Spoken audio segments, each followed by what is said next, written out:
Gue kayaknya kalau harus nyeritain hubungan gue lagi nih, gue udah 10 tahun nikah nih gitu. Kayaknya orang juga akan yang apa ya lagi, kayaknya lo lagi gitu kali ya.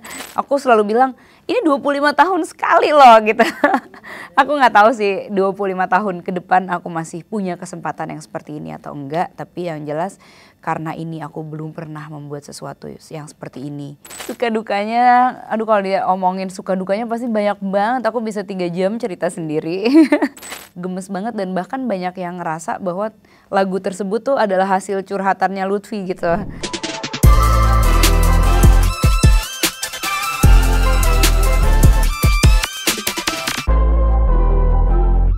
Halo Sobat Grit, aku Andien dan aku akan menjawab beberapa pertanyaan. Oke, Kak. Nah, ini 25 tahun perjalanan karir Kak Andien ya, Kak. Oke, mungkin Sobat Grit kepo nih, Kak. Suka dukanya nih selama 25 tahun menjalani karir. Dan ada gebrakan apa nih dari Kak Andien? Suka dukanya, aduh kalau dia omongin suka dukanya pasti banyak banget. Aku bisa 3 jam cerita sendiri. Tapi yang jelas pasti di setiap, jadi dalam 25 tahun berkarir ini kan pasti aku juga melewati banyak sekali fase. Waktu awal aku nyanyi itu aku masih SMP. Begitu album kedua aku SMA. Begitu album ketiga aku kuliah, kemudian aku lulus kuliah, kemudian ya mengalami fase-fase berikutnya gitu ya. Fase-fase galaunya, fase-fase baru nikah, terus fase punya anak kedua gitu. Jadi albumku tuh bisa dibilang dia kayak mencakup semua fase dalam hidupku gitu, dan mungkin nanti akan ada fase-fase kedepannya lagi. Jadi pasti tantangannya itu benar-benar beda banget. Karena memang ketika ngomonginnya karir pasti ada irisannya dengan personal gitu kan. Jadi apa yang sedang aku alami dalam hidupku pasti mau gak mau tuh dua-duanya pasti kayak punya saling keterhubungan gitu. Nah kalau ngomongin sukanya ya pasti mungkin berbagai achievement, berbagai keberhasilan mungkin ya. Atau yang aku nilai berhasil atau mendapat penghargaan atau yang lainnya. Membuat orang seneng aja di atas panggung itu tuh buat aku udah sebuah kebahagiaan tersendiri. Ada orang yang hidupnya tuh bisa berubah gitu ya karena aku, itu juga merupakan satu hal yang luar biasa yang aku terima di hati. Kemudian kalau ada orang yang ngerasa kayak wah ini tuh adalah theme song of my life gitu, atau nggak usah of my life deh, kayak yang menemani aku di perjalanan ketemu dengan kekasihku gitu, atau kayak ini adalah lagu yang aku dengerin terus waktu aku lagi mau lahiran gitu misalnya. Itu sesuatu hal-hal yang kecil-kecil seperti itu tuh bikin aku rasanya happy sekali dan menjadi seperti bensin atau amunisi aku untuk terus berkarya. Kalau ngomongin dukanya juga pasti ada banyak sekali. Mulai dari waktu awal-awal nyanyi itu pasti aku mengalami banyak sekali masa adaptasi, termasuk bullying juga di dalamnya gitu ya. Adaptasi itu pun juga tidak hanya terjadi sekali tapi juga berkali-kali karena wajah industri musik sendiri kan juga berubah-ubah dari waktu itu gitu. Dari outputnya sendiri berubah, kemudian wajah industri musiknya berubah, cara marketingnya berubah gitu ya, semuanya tuh berubah-ubah sehingga adaptasi yang dilakukan itu juga harus berkali-kali dan menurut aku itu challenging gitu. Jadi dukanya ada banyak juga. Tadi juga sempat Kak Andien bilang ada beberapa hal mungkin yang mendorong Kak Andien untuk terus berkarir itu ya Kak ya, walaupun tadi up and down itu ya. Iya. Salah satunya mungkin tadi perjalanan karir Kak Andien mulai dari melahirkan, hamil dan lain-lain itu ya. Oke. Nah, gebrakannya nih Kak mungkin di 25 tahun akan mengadakan konser katanya nih. Betul. Apakah prosesnya dan udah berapa persen nih Kak persiapannya mungkin? Persiapannya sih bisa dibilang mungkin udah 75% gitu kali ya. Duduk-dekan juga nih kalau dibilang 75%. 70 deh, cuman kurang 5%.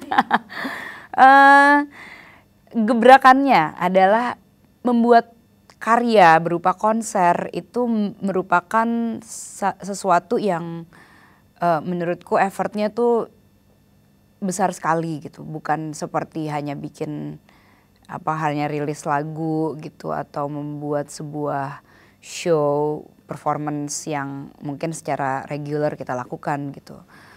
Butuh fokus, butuh kerjasama, butuh kayak komitmen khusus untuk menaruh hati dan otak di dalam konser ini, dan itu butuh waktu yang berbulan-bulan gitu.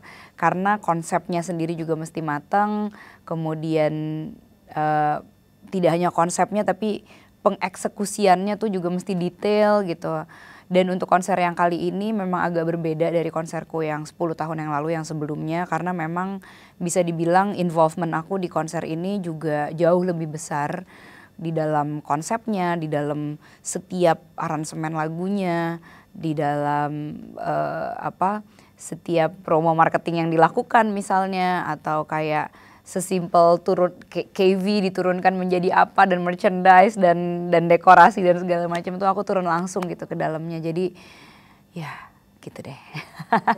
Rasanya nano-nano, kayak mau kawinan gitu rasanya. Kayak hajatan ya Kak. Kayak mau hajatan, tapi emang ini adalah sebuah hajatan gitu. Jadi karena ini bukan sesuatu yang dilakukan tiap tahun, aku merasa kayak ini adalah sesuatu yang aku selalu bilang, ini 25 tahun sekali loh gitu. Aku nggak tahu sih 25 tahun ke depan aku masih punya kesempatan yang seperti ini atau enggak, tapi yang jelas karena ini aku belum pernah membuat sesuatu yang seperti ini dalam 25 tahun, maka aku merasa kayak ini sangat worth it untuk ditonton. Oke. Nah mungkin spesialnya apa nih Kak? Ada yang bisa di-spill tipis-tipis? Yang menjadi sangat spesial itu yang pertama adalah konsep dari si konser ini sendiri gitu ya. Konser ini tuh adalah konser yang berkonsep. Karena biasanya mungkin sebuah konser hanya punya sebuah tema, kemudian si penyanyi akan menyanyikan aja lagu-lagunya gitu dari awal sampai akhir. Tapi mungkin dalam beberapa tahun belakangan ini aku terpapar dengan banyak sekali konser-konser luar negeri yang emang bener-bener kayak punya konsep gitu ya, kayak sebuah misalnya teater gitu yang dibagi menjadi 4 babak. Nah konser ini tuh akan menjadi seperti itu gitu. Jadi setiap babak itu punya cerita dan nuansanya masing-masing.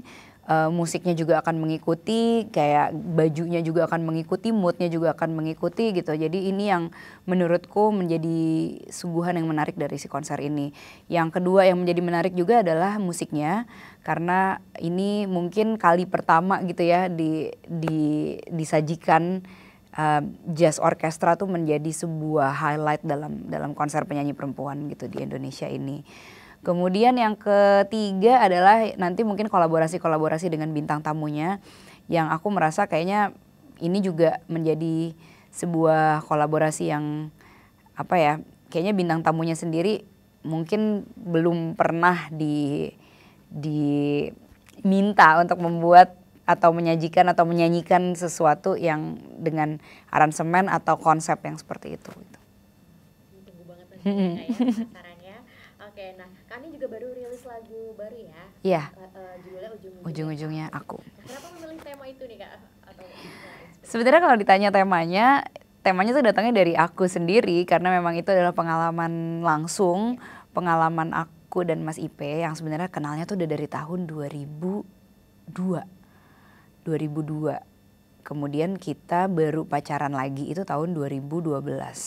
Jadi kayak 10 tahun kemudian. Waktu awal kita juga nggak tahu sih bahwa akan jadi suami istri gitu ke depannya. Bahwa tahu ada orang namanya Ipe juga tahu ada orang namanya Andin. Cuman setelah kita melakukan perjalanan panjang dan adventure yang kayak ya kita punya jalannya masing-masing, nggak nyangka aja bahwa ternyata ujung-ujungnya tuh kamu gitu. Jadi ya lagu ini rasanya hangat dan rasanya jujur karena memang aku punya pengalaman pribadi terhadap lagu ini. MV-nya nih Kak, pemilihan Hanggini dan MV ya? Iya betul. Sebenarnya waktu mau bikin video klip sempat ada obrolan dari Gilbert sutradaranya, kenapa nggak Kak Andin sama Mas Ipe gitu. Aku juga mikir kayaknya kalau harus nyeritain hubungan gue lagi nih, gue udah 10 tahun nikah nih gitu, kayaknya orang juga akan yang apa lagi, kayaknya lo lagi gitu kali ya.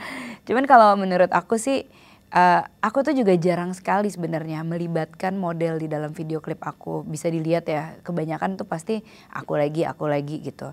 Tapi aku seperti punya urge yang cukup besar gitu untuk menampilkan Hanggini dan Lutfi, since aku juga memang ngikutin mereka gitu di sosial media.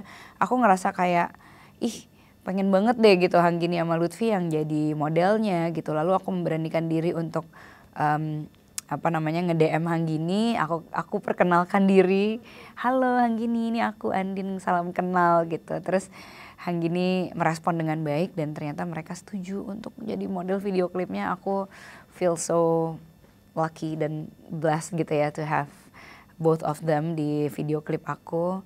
Dan turn out juga orang-orang pada gemes banget dan bahkan banyak yang ngerasa bahwa lagu tersebut tuh adalah hasil curhatannya Lutfi gitu. Jadi aku seneng banget sih dengan outputnya. Karena kisah cintanya mirip-mirip ya, Kak, ya? Karena kisah cintanya benar-benar bukan mirip lagi, itu kayak plek dengan lagunya ya seperti itu gitu. Bener. Tapi ada fun fact nggak, Kak, selama proses pembuatan apapun itu? Fun fact-nya sih lebih kepada bagaimana aku melihat Hanggini dan Lutfi ya. Jadi pada saat pembuatan video klip itu manajernya Hanggini tuh lagi sakit, jadi lagi masuk rumah sakit, jadi mereka cuma datang berdua gitu. Tapi betapa profesionalnya mereka dan kayaknya mereka tipikal yang ketika mengerjakan sebuah pekerjaan itu dengan hati yang besar gitu ya. Jadi mereka dari subuh sampai tengah malam itu aku nggak ngelihat di wajah mereka tuh ada rasa capek atau rasa mengeluh atau kesel gitu ya. Kayak mereka berdua benar-benar profesional banget dan sangat-sangat kooperatif untuk diajak kerjasama. Jadi aku merasa thankful sekali terhadap Hanggini dan Lutfi. Aku semakin ngefans sama mereka. Oke, Kak boleh dinyanyiin sedikit nggak lagunya? Oke. Kamu lagi ujung-ujungnya yang akan aku pilih jadi satu-satunya. Kamu jangan kemana-mana, menetaplah di hati, habiskan waktu sama-sama. Hai teman-teman semuanya, jangan lupa kita harus ketemu di konser Suara Asmara 25 tahun aku berkarya. Kalian harus nonton, beli tiketnya di tanggal 15 November 2025 di Istora Senayan, Jakarta. See you there!